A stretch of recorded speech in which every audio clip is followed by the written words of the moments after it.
All right, people, we're at it again, and this time it's another big one, a midpoint episode and a midpoint episode to boot. Season 6, Episode 5, The Door, or as a lot of you will come to know it, and Pat, I'm going to steal your thunder here for a little bit. Hold the door! Hold the door! Hold door! Hold the door! Hold door! I don't know. That wasn't one of my best. I don't know.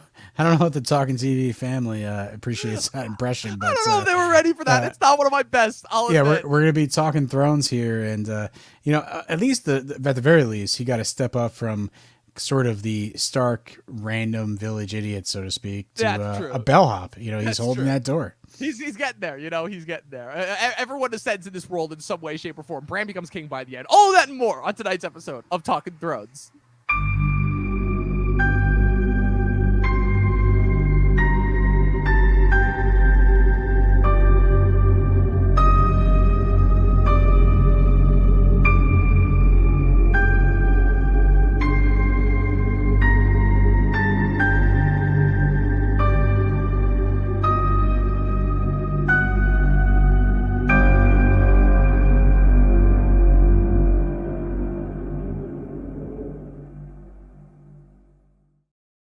Oh, man, I wasn't sure if I gave you an opportunity to capitalize off that. But welcome back, people. It's another the episode. Other way I could have taken the joke was what you're talking about, Willis, to I was waiting reference for that. different strokes. I'm surprised there wasn't a different strokes reference. You're like prime demographic for that, I feel.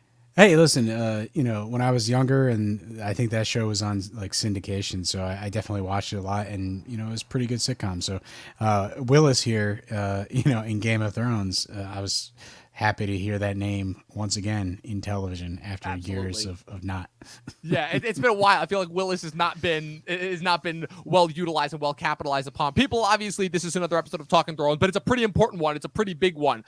Obviously, in hindsight, season 6, episode 5, entitled "The Door." This is infamously the episode, the moment, kind of the revelation behind Hodor's condition as a result of Bran, warging a couple places where he shouldn't be, learning the origin of the Night Walkers, and unintentionally inviting them into commit another, I'll call it a hard home attempt at replicating the spirit of hard home, because it's so strange, because I'll say that the sequence itself is so horrifying in its presentation that it's one of those things where in hindsight you almost remember, oh wait, Miguel Sapochnik didn't direct this episode.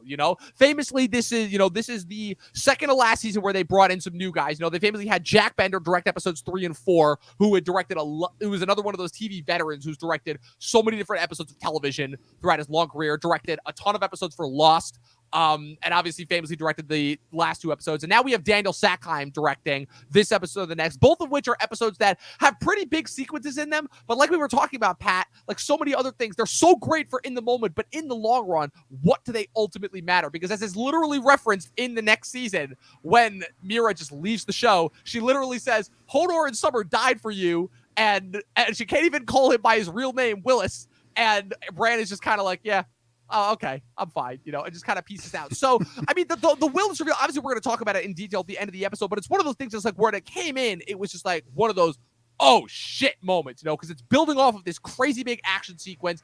And surprisingly enough, it's one of those moments that I feel like has aged poorly for a lot of Game of Thrones fans. Like, I feel like it's one of the things where when you talk to Game of Thrones fans, they're like, some of them are like, yeah, I thought that was stupid. Why is time travel in Game of Thrones? It doesn't make sense. And especially doesn't make sense here. And ultimately, what does it matter in the long run? Because as we see, Hodor's death, what does that matter in the long run? The time traveling stuff was actually awesome when it was introduced, and then it didn't really tie into the end game of the show. So that's really what the big problem is like, hey, remember that season where they had time travel in the show? Oh yeah, they got rid of it. That becomes a problem in the last 2 seasons. The other thing is this sequence actually is really good. I think it's fantastic, and I'm surprised that you're comparing it to Hard Home, but yeah, it kind of gives. Well, it feels so reminiscent of it just because of like the setup, how it kind of comes out of nowhere, how they very subtly visually hint at it. There are even bits of the score that feel like kind of this massive onslaught from which there's no escape, where they're literally trying to fight their lives to escape from, it's another giant attack by the Night King that shows off like really how scary that army is. And, it has to happen every season, right? We have to be reminded that the Night King is out there with his hordes of zombies. Absolutely, yeah. And so it's one of those things where it kind of almost feels like a quota as well, because after so much buildup with these guys and so much like kind of hinting and emphasis on them, and an entire season where we basically didn't see them, only to get Hardhome last season and finally reminded, oh, this is what the show has been building to this entire time. It's one of those things where, like I said, the action is awesome in the moment, but because how does it really factor into the end game? Like I said, we get the magic, we get the time travel. But we literally have only spent, like, again, because they cut Bran out of an entire season, we literally only spent a maximum of 2 episodes with the Children of the Forest and the Three-Eyed Raven. In hindsight, it's honestly pretty impressive how much they were able to just cram into those 2 episodes, because those 2 episodes basically have to set up for Bran interacting with everyone else for the entire rest of the show, setting up the R plus L equals J, setting up the Willis reveal and kind of how that pays off, as well as kind of giving us a slight origin to the White Walkers as well. Obviously with the revelation in this episode that the Children of the Forest created them as sort of this defense mechanism against the invaders, when the First Men were originally crossing over again, tying a little bit into that awesome lore that was such a prevalent part of the show at one point. I don't know, Pat, what did you think of the Night King reveal, or the origin, I should say, when it was first came in this episode? Hey, listen, I think there's a lot about this sequence, and obviously we're going to go into it more in detail at the end of this particular podcast episode, but I like it. I think it's very concise. It basically sums up things really quickly. It's a nice way of tying the Night King and Bran into some sort of bigger battle. Like there are 2 sort of magical figures at this point. He's the Three-Eyed Raven, and it's the Night King. So Bran's inheriting this history, and all this knowledge about how the Night King was created. And so this is now Bran's burden. He has to see it to the end. And I think there's sort of that handoff of the baton. What I will say is, I found it interesting when you brought up the fact that people sort of hate this moment and don't really like, Hodor / hold the door, and, don't like the time travel stuff. I have a theory about that, but what I'm going to do is I'm going to save that for the end of the episode when we talk more in detail about it, so that I can bring up my thoughts on why this particular episode, this sequence might rub people the wrong way. So let's jump into one of the other areas of the show, and we'll get back to the big moment, the finale of the episode, towards the end of our episode here tonight. It's interesting because, again, I talk so much about how the end sequence of this episode reminds me kind of of Hardhome, not only the specific moment of Hardhome, but also the episode as well in which it happens. And it's another one where it's like the event is so big and overshadows so much the rest of the episode that you forget that there's also a lot of other important stuff that happens in this episode. Like, we got a lot of big reveals. Like I said, after kind of the revamp and reset up of the last episode, you really get to see a lot of characters finally moving towards some of the final destinations, not only for the end of this season, but also for the rest of the show. And that starts right in Braavos with Arya. You start off with more of the stupid training between her and the Waif, or the Waif is once again, you'll never more be fist fighting. Exactly. Like, you'll never be with us. You'll never be faceless man. It's like she's reminding me, the Waif has become the Draco Malfoy of the show. And if this were a kids-based property, I wouldn't mind. But because Game of Thrones has gone so out of its way to be so adult and so mature for a majority of its run, that it's things like this that when you throw in these little immature, dumb twists, and I'm like, really? What are we doing here? But listen, Dom, I think the Waif is 100% ready to be a DLC character in a game like Mortal Kombat. I mean, she may as well already be an NPC. So yeah, well, just like an out of nowhere playable character that has the many faces. I think Mortal Kombat fans and Game of Thrones fans would be behind that idea. So, someone's probably out there in the audience ready to jump on and start a petition for that. But think about it. It would really justify the Waif character if it was sort of this downloadable content for Mortal Kombat, because otherwise the Waif is what other justification is there for this character? Oh man, well, hey, listen, it kind of continues the storyline, but I think the two of us have sort of beaten that horse, so to speak. Many other dead horses whose bodies, unfortunately. Like, I think the Waif is good when you don't have the hindsight of seeing the whole series, because it's suspenseful, right? It's kind of bringing you into who is this character? There's opposition against Arya. It's like she's beating her up, and Arya doesn't seem to be able to get the upper hand. So it kind of obviously gives an antagonist to the storyline. But where's the giant payoff? And I think the payoff is really cool at the towards the end of the season. It's just how they handle it in the next 2 seasons that becomes like, oh, what What? They just pivoted. They Yeah. just changed the storyline Yeah, completely. completely. So I'm gonna just, in season 6, since we're here, I'm gonna live in the moment. I'm just gonna enjoy this. Like, the waif is bringing her internal Mortal Kombat abilities and not dishing out any friendships, just smacking Arya around. And Arya's got to figure out a way to really complete her training, despite the fact that she has this unrelenting antagonist in front of her.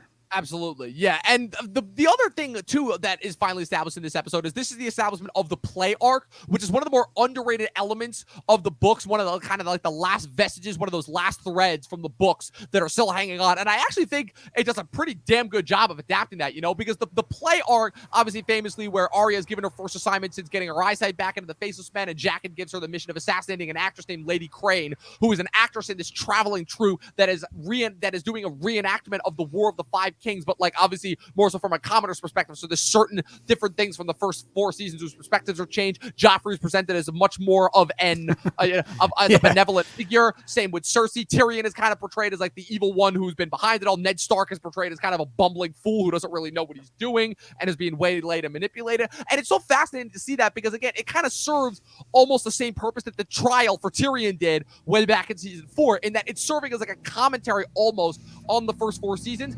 And while Arya, damn, someone was revving their engine hard. Oh yeah, no, I must have had a motorcycle by.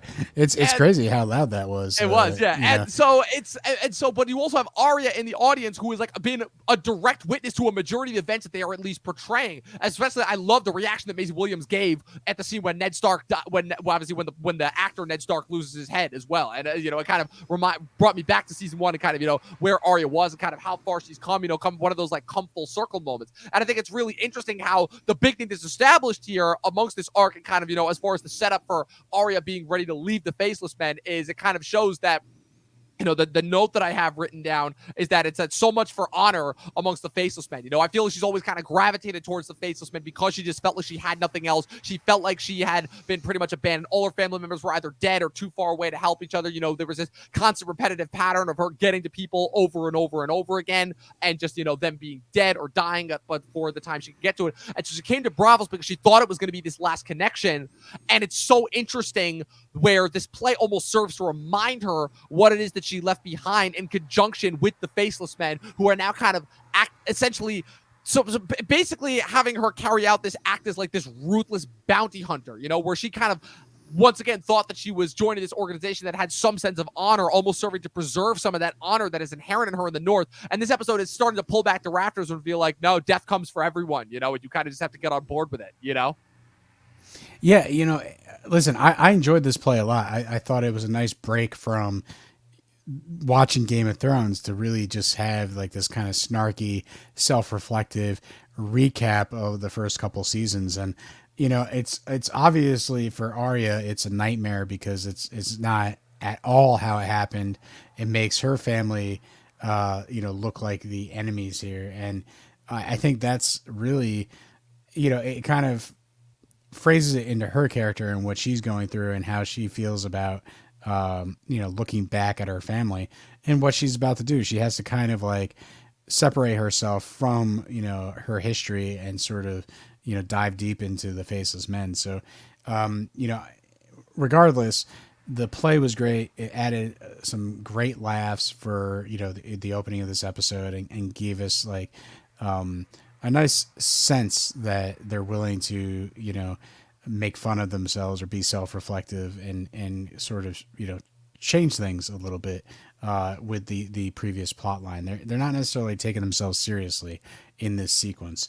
The one thing that I will say, from watching Game of Thrones and talking about it on this podcast for the last couple seasons, I don't really remember like this huge amount of nudity at all. Yeah, there's a lot. You know what I mean? Like, so in this particular episode, it's like it's all back. It's like, full frontal basically for the most part.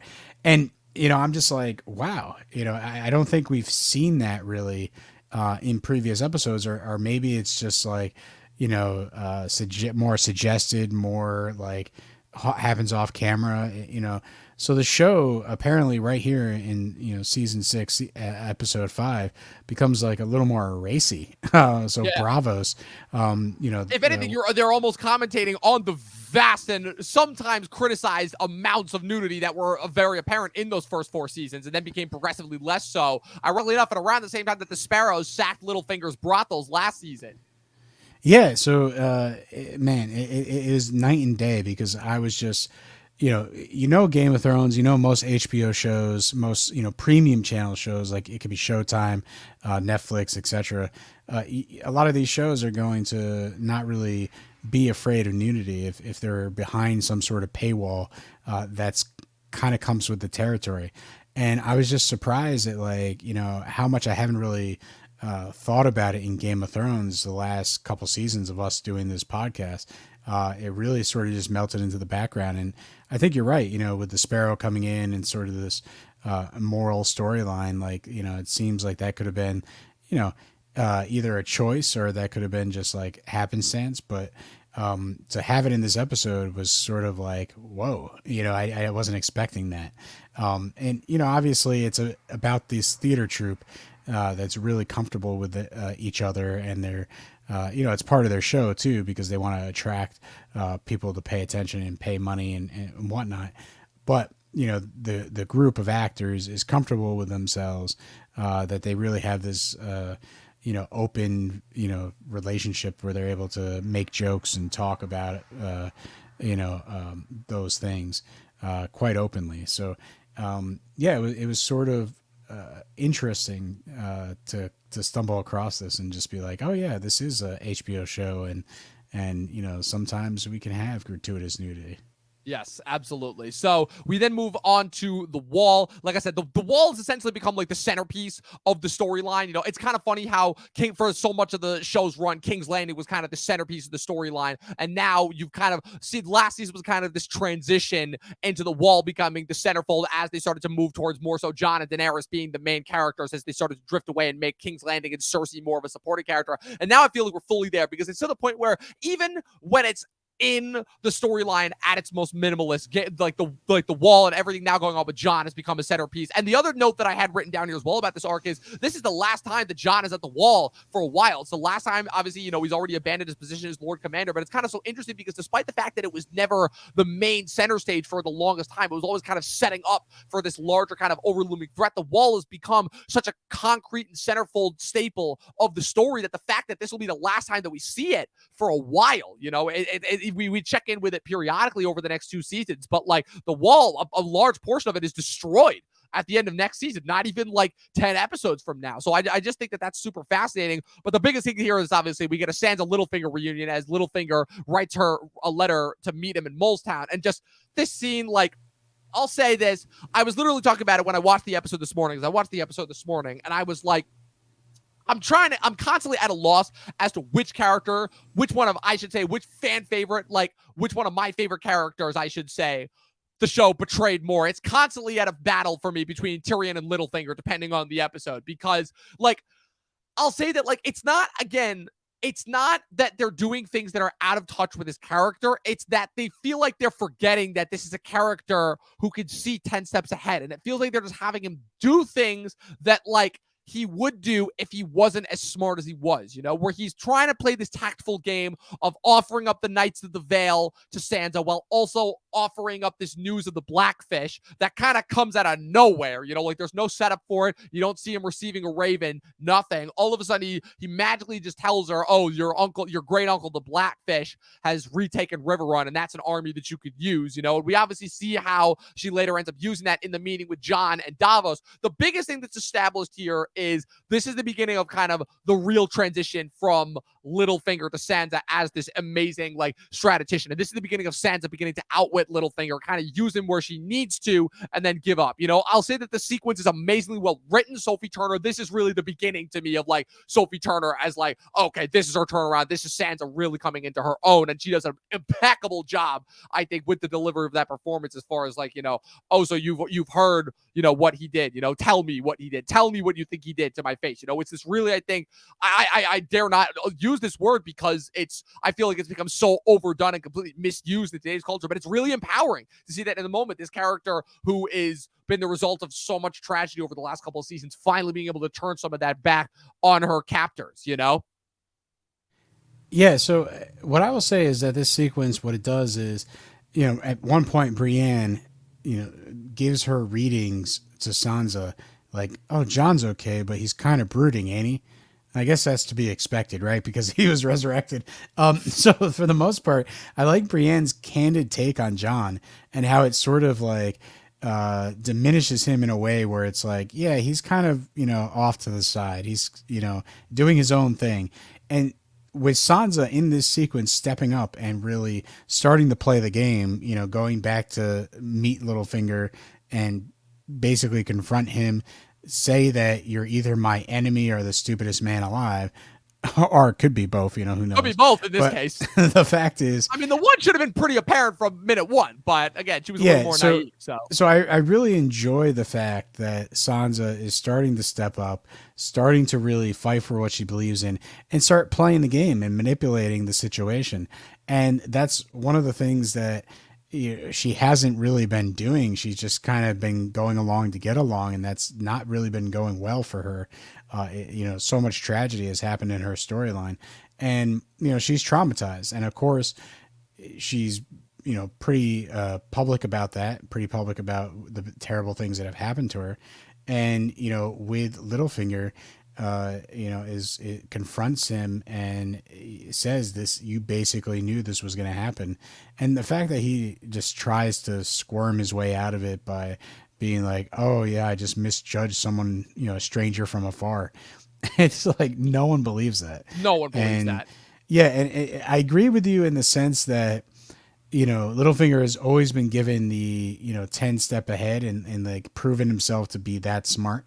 And there is no game that he's playing here. Like it would be different if he was playing at some game and, he basically loses the game for the first time. Like Sansa perfectly read him and like manipulated him. That would be a cool storyline, but I don't think that ultimately what this becomes. So maybe, that's what they were aiming for. Maybe they just didn't have enough screen time to really develop that. But obviously I think you're right. Like Littlefinger in the last few seasons does not feel like himself, that's introduced in the first half of the series. So yeah, I think mainly here, Sansa is shown as really willing to do anything to get what she wants.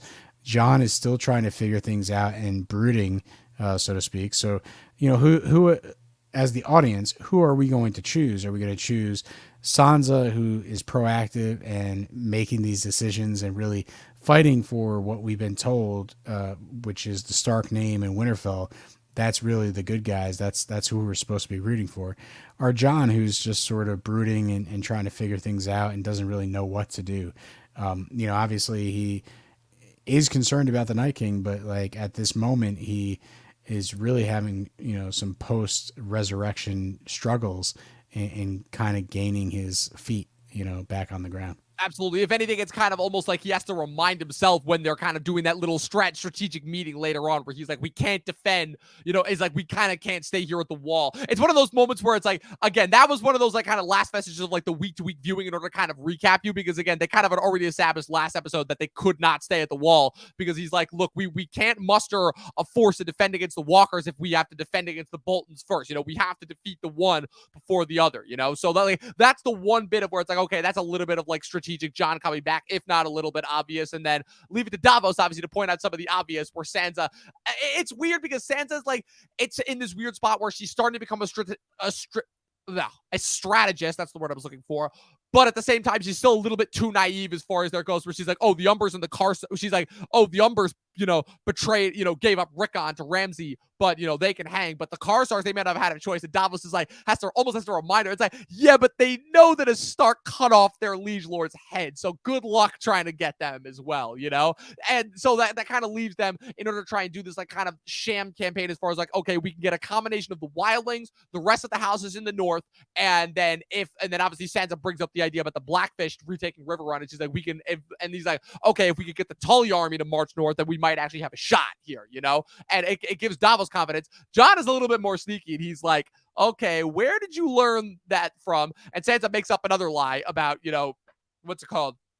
And Sansa makes up another lie saying, oh, Ramsay, again, Ramsay's just becoming a very, very convenient excuse. She magically figured out that Ramsay killed his father in the last episode, despite there being absolutely no reason for her to know that. She kind of just guessed it. And yeah, but I think the best part is that, after she gives this lie, Brienne in a private conversation calls her out on it. Calls her out for it. And I think that's good. I think, the fact that Brienne sees what Sansa's doing and gives her a little bit of like, hey, is this moralistically right? Jon is your kin, and you need to, you're sort of trampling on that relationship bond. And, Sansa kind of knows what she's doing, or at least feels she knows what she's doing.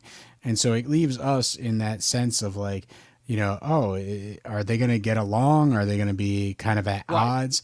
That really for this season, and I believe into the next season, definitely into the next season, to an extent, the final season. But yeah, so they give this, basically, combative problem between Sansa and Jon, and I don't think it's bad for the characters going forward.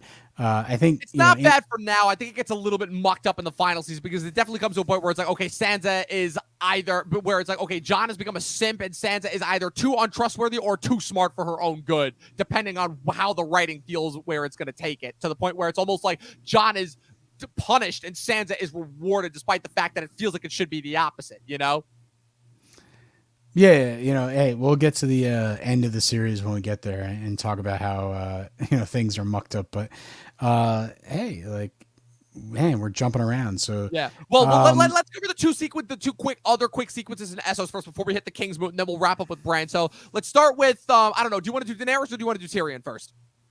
Oh, I was going to jump to the Dothraki Sea, so I guess it is Daenerys. Yeah, so quick scene, quick insert scene. It's kind of only there, emotional. I'm shocked because I feel like this is a scene that we weren't going to get in this episode, but then the fact that we got it like immediately after, kind of this much needed resolution between Daenerys and Jorah, this kind of one last lingering thread that's been held over from season 5 into this season. And yeah, it's a well shot sequence too. I was like, man, look how like beautiful this scene is of like, her being freshly empowered with the new Dothraki army, and like, she's in the sunset, and there's this dramatic like wind going on.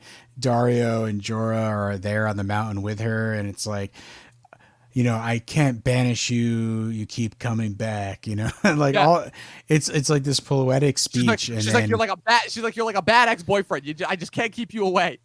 Yeah, and then he rolls up his arm and he's like, I got the dragon scale, so you got to send me away and I'll off myself when I get the chance to, like, whoa. Yeah. And it's like, I've always loved you. And it's so emotional too. Like Daenerys is like, he's literally like saying, hey, I love you. You were right. Like, this is no longer a secret.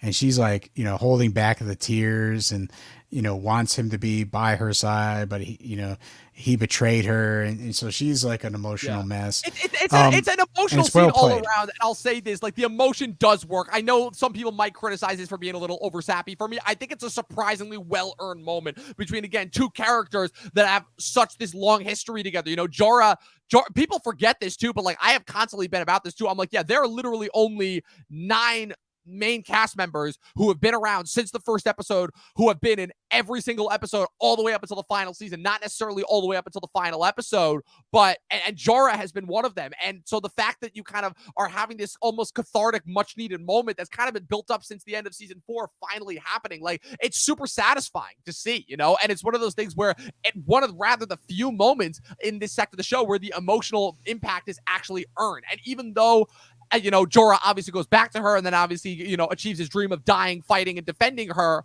in his service. And his death, I think, in season 8 is one of the few that actually is really tragic and really heartbreaking. I will say that, what's it called? I think this moment is well earned and very, very well done. There's not much more I can say about it. And I think that I 100% agree with you. Like, this scene is well earned. And the fact is, like, we're talking about a lot during season 5 and 6, the idea of, things not really being built up and things coming quick and them not having enough screen time. They're just kind of like, okay, write this scene and let's get done with it. Let's move on to the next character. And I feel like this particular scene, because we have the character histories, They come in this episode. It's kind of like right in the middle of the storyline. They're kind of on the hill. They're giving this emotional back and forth, and everything just plays really nice. And it's because we, the viewer, are emotionally invested as well into these characters, and we understand the implication of what's being said in this scene. And it's been set up for 6 seasons. So when they come in and they land a really good scene like this and then bounce, it works. That's all the hard work that they put in from the previous seasons. So it's one of those things where some of the characters that had been with us for a long time, like Osha last episode when she got murdered by Ramsay, again, that was kind of a scene out of nowhere, not really that much time, but like because we know Ramsay, we know Osha, I feel like it was a very fitting end to that character, because they, acted the way that we come to expect them to act, and it just didn't work out for Osha. So, there's going to be a lot of these scenes that kind of pop in and out, for the rest of the series, that are really kind of well crafted, and it comes from all the history that we have with those characters from the previous, 6 seasons or 7 seasons, whatever it is when the moments happen of the show. We're kind of vested. So there are a lot of these moments where we're excited to finally see happen on the screen. And then there's other moments where, it just doesn't seem like that was developed that much. So, again, the show is going to give us both of these for the rest of the series. And we're just going to have to pick and choose what we actually enjoy versus what, just needed to happen to get us to the end of the story. Absolutely, 100%. Yeah. So then the other sequence, again, my favorite storyline so far this season, but surprisingly, again, so much to the point where I'm like, yeah, you have to put this in every episode. But surprisingly enough, a scene that is bearable in comparison to the last couple of episodes, which I'm sorry, but like everything building up to Tyrion meeting with the slave masters was just fucking painful, pardon my French, as far as just how stupidly obvious it was. You are expletive angry about this. But the Kinvara scene in this episode, despite the fact that it is, again, still the most apparent that it goes nowhere, because it's like, it's so weird how they build it up, where you have this conversation, obviously, between Tyrion, Varys, Grey Worm, and Missandei, where Varys is like, okay, I think it's safe to say that a fragile peace has been achieved just based on how few attacks have happened. And Tyrion's like, it's not enough. You have to restore security. They have to believe in Daenerys. And he comes up with this half-baked idea to bring in the Red Priestess because of one-off scene that he saw last season at the very beginning of his journey towards Essos, And so the Kinvara scene, it's well written, and I think is a harkening back to Varys's, story that he told Tyrion of how he was cut originally and how that led to his distaste and distrust of magic. I think it's a really underrated element of Varys's character that I think almost kind of went overlooked. And I think it's one of the few things that saves his character in the later seasons, is the fact that they kind of bring that back, the fact that he has this healthy skepticism of magic. If anything, it could almost be a silent contributor into why he trusts Daenerys less and less as he actually, starts to spend time with her and see the types of people that flock to her. So where Tyrion invites this Red Priestess in order to try and speak the word, I also think it's kind of fascinating. The other thing that this sequence gives you, in the sense of where, for the majority of your time, you've pretty much only met 2 Red Priestesses: Melisandre, who's been diehard for Stannis up until this point, and Thoros, who's kind of all but abandoned the Red Faith and really only uses it when he kind of needs it in order to resurrect Beric Dondarrion. I find it ironic because this is also the season where we get Beric Dondarrion and Thoros of Myr back as well. And this is the first Red Priestess that is almost kind of been batting for Daenerys. And so even though it's a moment that kind of comes out of nowhere and is like, okay, she's the one that's chosen, and that's kind of one of those like no doy moments since the beginning, but also could be kind of building into that idea that Game of Thrones has propagated since it first came about, which is that, don't buy into the ideas, don't read prophecies too literally, because they're open to interpretation and are very often misinterpreted, which is often what leads to, the characters suffering tragic fates when tragedies say otherwise, But I don't know, what did you think of this sequence? I agree that it came out of nowhere, and that kind of disappoints me because I feel like a lot of great writing comes from setting up and paying things off. And, what kind of, I guess, saves this sequence is that you feel with Melisandre and Stannis and the whole idea that he was the chosen one and Melisandre was like dead wrong. And, he got executed, in the north and really is not going to sit on that Iron Throne. To a certain degree, Melisandre was wrong, and she obviously has chosen a new champion in Jon Snow by resurrecting him. And, really, Melisandre's kind of taking a backseat as well. She doesn't really have her faith anymore, but clearly it's like, is it Jon Snow or is it, Daenerys? And I think the introduction of the Red Priest, our priestess here, basically is showing you that there's two viable candidates for the Iron Throne, that the God of Light is backing. And so, if you're watching this show and you have all these different gods and you're trying to believe like which one's real or which ones are active, which ones are just, whatever, the red, priest and priestess, they essentially have magic, and we've seen that magic, and we know the Lord of Light is out there. So it's kind of narrowing it down to two possible people for the throne. Is it going to be Daenerys and is it going to be Jon? And so I kind of like the fact that you're bringing the Lord of Light into Meereen and sort of aligning it with Daenerys.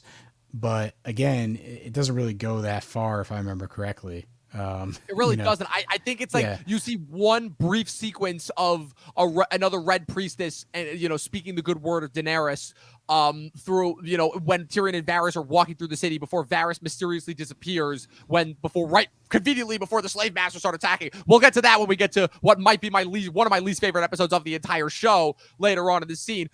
And the crazy part, and really the thing that I think ultimately makes it a not good scene in hindsight, is the fact that Kinvara doesn't ask for anything. She doesn't ask for any sort of payment, any sort of tribute. She kind of just gets a one-up on Varys and is like, yeah, sure, I'll come in and do this for you. She is the one who is meant to be. And I don't know. I just feel like there's a little bit there's certainly a lot of give and not a whole lot of take here. And that kind of always rubs me the wrong way. I just wonder where they were thinking of taking this storyline. Right. Because, and it's very clear to me that they had no intention of taking this anywhere. Exactly. So if you have like someone that's the leader of another interest group, here we have a Red Priestess, like, yeah, they're going to want something, whether it's power or money or whatever the case may be, just influence over the crown. And ultimately, nothing happens, it sort of fades into the background. So, again, it's one of those things where it's kind of intriguing. You're setting this thing up, and I'm like, okay, yeah, I can kind of go with this for a little bit of time. But then nothing really happens. Like, we'll see. I guess we'll rewatch the rest of the season. We'll see what else, the Lord of Light has in store for Meereen. But from what I remember, it's not much. It's not much, exactly. So moving on, so let's get to it. The Kingsmoot. This is a big moment. So this is a big moment for you because you have surprisingly been a much bigger fan of the Ironborn storyline this entire season than I would have. Like I said, it's one of those this is probably the only storyline for me that was awesome in the moment and then kind of got progressively worse and worse as time went on, to the point where it even ruined it. And like I said, it all comes in with the one treatment of really the last character from the book, the last major character from the books that they had to adapt, with it being Euron, and then just completely dropping the ball on him. And just based off how the Kingsmoot goes, like I said, this is another sequence that played out already in the books, that played out much differently and much later on in the show. And so I have obviously got a lot of expectations going into this that were unfortunately not met just because of how the show had changed since its inception. But I don't know. I don't know. I can tell this is a moment that you've been waiting for a while. Well, listen, the Iron Islands has sort of had a sabbatical for a little bit of time, and not much has happened. Like, yeah, we got, Euron throwing, what's his face over the bridge, and, we got a couple scenes here and there. Balon Greyjoy, rest in peace. Such a great character, already forgot his name. Yeah, there's no reason to remember him after the 5th season, but hey, the main thing is they've sort of been on the back burner, really ever since Theon got captured and maimed and became Reek. After Yara tried to save him, the Iron Islands have not really been that great of a storyline, and they haven't even been a storyline. Exactly. So now where they're back, and I think it's coming in a strong way. I think, it's like Yara goes up and she's like, yeah, I want to be the leader. And it's like, we've never had a queen. And why should we choose you when Theon's like literally right there? And Theon comes and he gives this grand speech on why Yara should be, the leader. And then Euron comes in and says, well, he, of course he wants a woman because, he's been maimed, he's more of a woman now than he is a man. Old school toxic masculinity. Exactly. So again, Euron, he knows his audience and he's playing to it. And the fact is, it's pretty clear that Euron is going to win because he's very charismatic. He comes in, yeah, I killed the old man. He was leading us down a path of certain destruction, and we would be still on it if it wasn't for me. And people seem to accept that. I will say that. All valid points that Euron does bring up. Like I said, this is where I will give Euron credit, because as much of a cartoon as he becomes in the last 2 seasons, at the very least for this season, while they actually still have him as a regular human character, all valid points all around that he brings up. Yeah. Listen, like Euron is right now a really good character. I think when he meets Cersei and he's trying to seduce her, so to speak, that's when he becomes really a bad, cartoon character. But like he's like this weird, strange. This like lustful pirate is basically what he becomes in later seasons. Yeah. But the fact is, here it's there's a certain code that the Iron Islands has, been shown to us, and Euron is able to charismatically take control and win. And why they're sort of, basically baptizing him as the new leader in the sea. Yara and Theon go and take their supporters, and they steal the best ships in the fleet. And this leads to Euron basically making his first decree of like, I want you to go home. I want you to chop down every single tree. I want all the women to, basically spin flax for the sails. You give me 1,000 ships, I'll give you the world. And, I think it's a really awesome sequence of like, hell yeah, something's going to happen in the Iron Islands. They're entering the game, and again, you read the book, you have a little more insight into who Euron is supposed to be. We, the Game of Thrones television audience who have not really seen anything, haven't read the books and just know about the show, we're finally getting a character that's like, oh, this might actually be a charismatic leader that can do some damage at the head of the Iron Islands. And so I think they do that job of really setting us up for what could be something that's interesting. Yeah, I agree. But then again, I know what happens in that season. So my ire with this storyline, like I said, comes from, I will say, because this is kind of the last of the linger. I remember last season I was complaining a lot how they were taking a lot of the stuff that was still major storylines of the books and either compressing them or into one and rushing past them or kind of dragging them out to the point where they just became like unbearable. And what's so weird about season 6 is so much of season 6 is past season 5, but there's still a couple of loose lingering threads left over from the book, like everything going on with Sam on his journey to Braavos. For the most part, everything going on with Arya and everything going on with the Kingsmoot and the Ironborn in this season, with the exception of Theon going home, is still very much mired in stuff that is going on in between A Feast for Crows and A Dance with Dragons. And so what's confusing for me about this scene is that constantly I've tried my best to get past it, but I just cannot get past the fact that this happens at a totally different time and has a completely different context behind it in the books, in the sense of where the Kingsmoot happens as a direct result of Balon Greyjoy dying at Euron's hands, but it's a direct result of Melisandre's leeching all the way back in season 3 when Stannis threw all 3 of those leeches into the fire. Like I said, they did Joffrey, obviously, because they did Joffrey's wedding, and they did Robb because they did the Red Wedding, but famously, Balon was kind of left out of that because they kind of just did the whole Yara going to save Theon and then fucking off for a season until they conveniently brought it back, and because they needed because they just decided to bring in Euron because that was like the last character from the books that they decided to bring in. And so as a result, you have it to where the reason why Yara loses, or as Asha, as she's known in the books, loses, is because she actually is coming from a despondent place. She's had to retreat from she still has this one castle. She still maintains control over Deepwood Motte. In the books, she only returned, in the north, because that's the thing, is that the Ironborn still have very much more of a presence in the show, in the books at that point, I should say, than in the show. And so Yara retreats for the Kingsmoot, but is in kind of a lesser spot because Euron is just such a different character in the books. Euron is just this force to be reckoned with, to a point where it's almost like everyone votes for him almost because they're scared of him, because that's how just intimidating of a character he is. Versus how it plays out here, there's literally no reason why anyone should vote for Euron. Like, Theon brings up illegitimate points against Euron's talk. Euron brings up these points about Balon, but Theon even says it. He's like, look, Yara was here. Yara was leading us. Yara was the one that was essentially kind of, salvaging us in the time of when, of when Balon was leading us astray, And for all those guys just kind of turn on him and turn on Euron because Euron gives him a bunch of empty promises that has become to find out he has absolutely no way of carrying out, because the minute that he gets crowned king, Theon and Yara immediately take the fleet and just jet.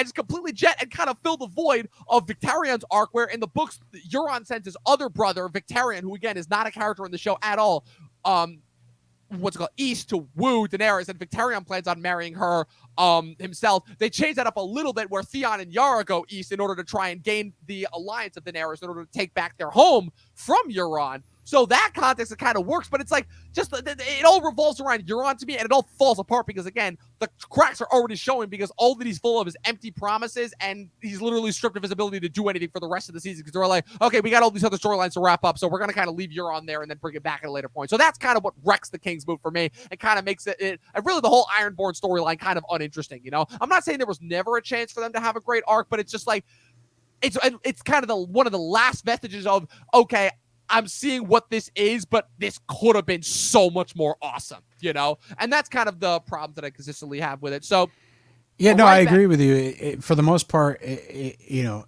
from a standpoint of like, this is your first watch through, you're kind of like in the mode where you're like, let's go, Iron Islands, it's finally going to happen. And then, you know, in hindsight of knowing the whole entire series, you're just like, oh yeah, this is not going to amount to anything. Exactly. Yeah, so I agree with you there. It's crazy pirate stuff.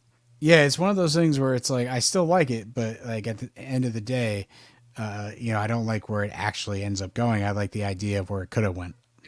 Exactly. So let's get back to it. You know, we get back to the main sequence. Like I said, the main sequence, the main talking point, the title point of this episode. Like I said, the door, obviously, as is revealed about the Hodor reveal. We talked about so much of this in the first half of this episode that I don't know how much more we have to say, but I will say that again, the kind of the build up to it where it kind of happened as a result of Bran working out a little bit too far just because he's kind of impatient and bored and doesn't feel like the three-eyed raven is teaching him at like a commendable rate, which I will say I understand where he's coming from because he's a young, horny teenager and the three-eyed raven is like this 80-year-old dude who's literally spent most of his life, you know, stuck in a tree, just kind of daydreaming and drifting and seeing the world. It's one of those things where in hindsight, I'm not really sure what the purpose of the three-eyed raven serves, where he's kind of this collective knowledge and wisdom of the entire world, but at what service, you know, because the minute that the Night King gets access to him, he just immediately kills him, you know? So that... Well, I think the storyline is that he, you know, obviously can work through time and, you know, he can also work and control creatures and whatnot. But the three-eyed raven is a lot more. He has more capabilities.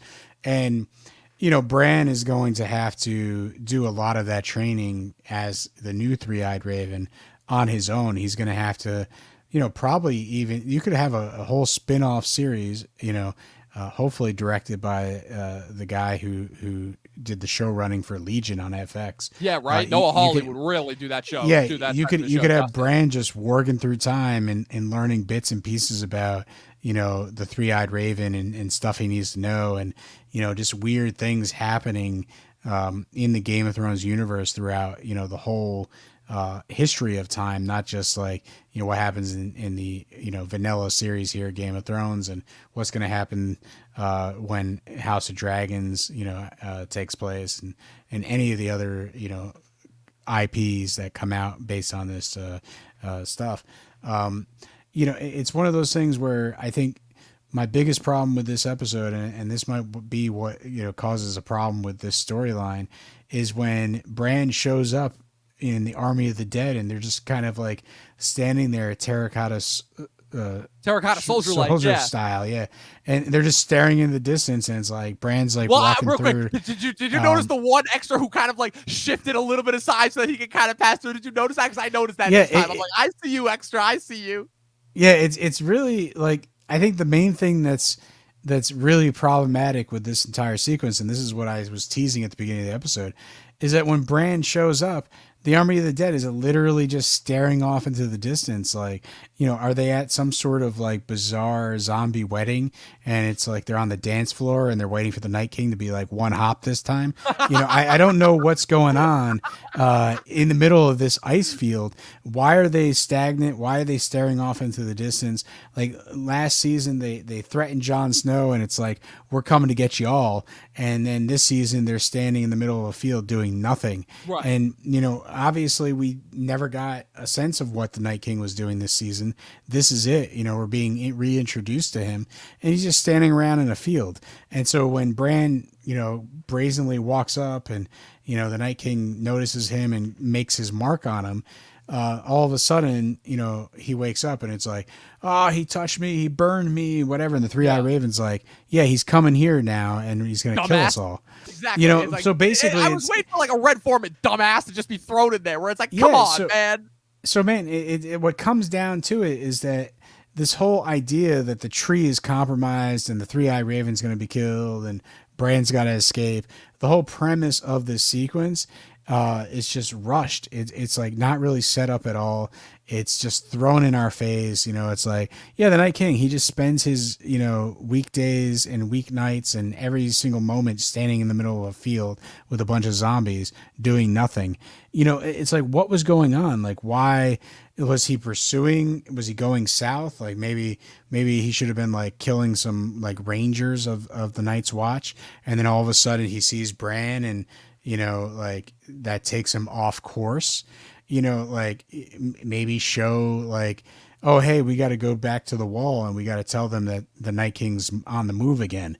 Like what is going on strategically above the wall, where the Night King suddenly gets his attention distracted by Bran and goes after him, because, the whole idea that the Night King is interested in Three-Eyed Raven and Bran is very interesting. The whole backstory, like you said, where the children of the forest created the Night Walkers, like all that stuff is awesome. So it almost plays out like almost like this interesting kind of revenge quest where it's like, okay, we're on our quest of just slaughtering everything in our path, every living thing in our path. We can kind of take a little bit of extra, joy in being able to essentially, turn on our creators. Like I said, that's the one thing that kind of saves this arc is the fact of learning that the White Walkers were essentially kind of this fail-safe weapon system that ultimately just kind of got out of control. It kind of reminds you of so many different like bad Steven Seagal and Sylvester Stallone movies from the 80s where it's like, they're the baddest guy there that's being sent to take down the other baddest guy there. But then it turns out that the baddest guy that they're being sent to take down was really the first project, Again, it's a trope that we've seen done in movies and TV like since time immemorial, but like, I don't know. I felt like that was like, okay, so Game of Thrones can still like, it's one of those tropes that I like where it's like, okay, so Game of Thrones can still take some of those old school story tropes and run with them.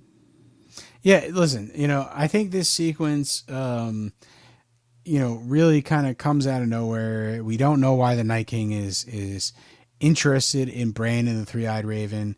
Like, obviously, I think they fill in the blanks as time goes on, but it would have been really nice to have set that stuff up, really set up that, what does it mean that the Night King is switching directions, his attention away from the wall and going after Bran? Like, does that allow, so for pressure to be released from, the wall, and that allows, Jon and Sansa to really take that moment to go south and deal with the Boltons.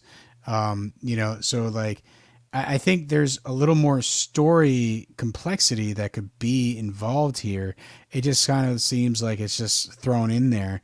And I think that's really what, makes me feel like this sequence is, it starts off like, oh man, this is kind of a mess. And then you get this like creepy, scary, aggressive, like, all the creatures like crawling on the walls in the tunnel and great creature effects as well. The deaths of everything hits, like when they take out the children of the forest, like they're fireballs, like they're Legend of Zelda fireballs. It's amazing action sequence. Like the action is amazingly well done.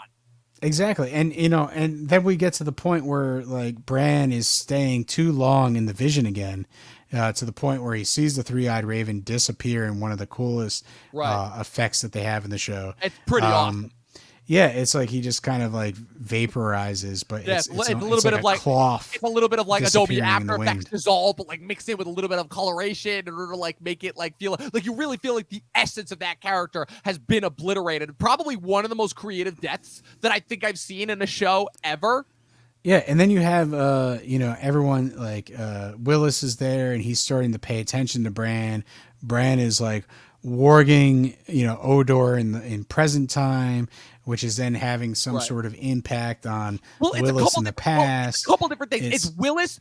So it's a combination of Bran realizing what he's doing, realizing what he's said, that he's essentially dooming this kid to this life of servitude and literally only being able to say this one word. And I've always had this theory, and I've never really been confident in it up until this point, but I do truly believe now that with his purpose served, Hodor became Willis again in those last moments right before he died, because he's not screaming out his name, Hodor. He's just screaming in pain as those things are clawing away at him, trying to get out, as he's literally just using his massive bulk to keep that thing closed. So here's my last question for you before we kind of wrap it up and get out of here is, do you think, so obviously the Three-Eyed Raven knew the entire time that Bran was ultimately going to do this to Willis and cause him to become Hodor and kind of, cause him to, fulfill this fate, ultimately, this doomed fate, rather, this doomed prophecy. And Bran kind of realizing what he did to Hodor in the moment and then kind of having no remorse about it after the fact is, I think, kind of one of the more chilling and underrated moments. But do you think that Willis saw Bran and that's what started to cause him to go nuts? Or do you think it was a matter of Bran warging into Willis? Because what's so fascinating about the warging is that whenever we see Bran warg into someone, we always see his eyes go up, but Bran was already technically in whatever that warg space flashback dream vision is, and we never see Bran warg. We only see Willis / Hodor's eyes warg.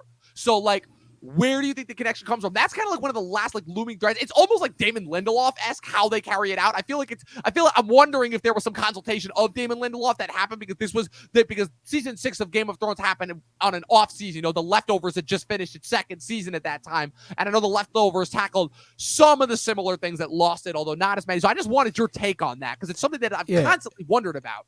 For me, my take is that, in reality, in the snow, Bran is already sort of warging into the past. And, at some point he controls Hodor into the present.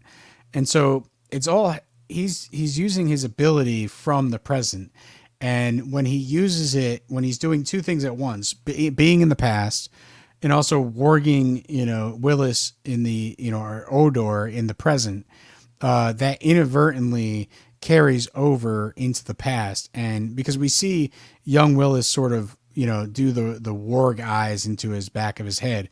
And for some reason, when Meera's screaming, hold the door, hold the door, hold the door, Bran at this point is a conduit, not only to present day Hodor, but to past Willis. And, that's really sort of what's connecting them, in time. And that really is what created this, I guess, as it would have been seen by the Winterfell residents and the North as a disability in young Willis. So it's very interesting. Obviously it's never explained. But I think it's one of those things where it's Bran as a young sort of new Three-Eyed Raven really doing too much too soon. And it's probably the final lesson that the Three-Eyed Raven can teach Bran is that, you're dealing with these, immense powers. And, if you strain yourself, you can have really long-term impact on something that you didn't intend. And it's really him showing the true power of the Three-Eyed Raven.